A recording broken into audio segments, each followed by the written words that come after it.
بسم اللہ الرحمن الرحیم نحمدہ ونصلی علی رسولہ الکریم اما بعد۔ یہ ایک مولانا صاحب کی طرف سے ایک سوال پوچھا گیا ہے کہ قرآن مجید کی وہ کتنی صورتیں ایسی ہے کہ جس میں اس صورت کا نام پوری صورت میں استعمال نہیں ہوا۔ مطلب سوال کا یہ ہے کہ جس طرح سورہ بقرہ ہے تو اب بقرہ کا جو لفظ ہے یہ سورہ بقرہ میں استعمال ہوا ہے۔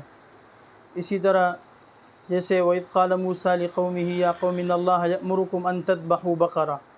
اسی طرح سورہ آل عمران ہے تو اس صورت میں بھی آل عمران کا لفظ استعمال ہوا ہے، اِذْ قَالَتِ امْرَأَتُ عِمْرَانَ رَبِّ إِنِّي نَذَرْتُ۔ اسی طرح سورہ نساء میں وَآتُوا النِّسَاءَ نساء کا لفظ استعمال ہوا ہے۔ اس طرح سورہ مائدہ میں رَبَّنَا أَنزِلْ عَلَيْنَا مَائِدَةً مِّنَ السَّمَاءِ مائدہ کا لفظ بھی استعمال ہوا ہے۔ تو سوال یہ پوچھا ہے کہ قرآن مجید کی کتنی صورتیں ایسی ہے کہ جس میں اس صورت کا نام کہیں پر بھی استعمال نہیں ہوا۔ اس کا جواب یہ ہے کہ پورے قرآن مجید میں ایسی 3 صورتیں ہیں کہ ان صورتوں میں اس صورت کا نام استعمال نہیں ہوا ہے، وہ اس کا تذکرہ نہیں آیا ہے۔ سب سے پہلی صورت ہے سورہ فاتحہ، دوسری صورت ہے سورہ اخلاص، اور تیسری صورت ہے سورہ انبیاء۔ یعنی سورہ فاتحہ میں الفاتحہ کا لفظ اس پوری صورت میں استعمال نہیں ہوا، آیا نہیں ہے۔ اسی طرح سورہ انبیاء میں الانبیاء کا لفظ استعمال نہیں ہوا۔ اسی طرح سورہ اخلاص میں الاخلاص کا لفظ بھی استعمال نہیں ہوا ہے۔ تو اب اس کی وجہ کیا ہے، کیوں ان 3 صورتوں میں ان کے نام استعمال نہیں ہوئے؟ تو اس کی وجہ یہ بیان کی جاتی ہے کہ سورہ فاتحہ میں اگرچہ فاتحہ کا نام استعمال نہیں ہوا تو پھر اس صورت کا نام کیوں اس صورت پر رکھا گیا ہے، اس حرف پر، اس لفظ پر؟ تو اس کی وجہ یہ بیان کی جاتی ہے کہ فاتحہ کا معنی ہے شروع کرنے والا، یعنی شروع کرنا۔ تو چونکہ یہاں سے قرآن مجید شروع ہوتا ہے مصحف کے اعتبار سے، اس لیے اس صورت کو سورہ فاتحہ کہا جاتا ہے۔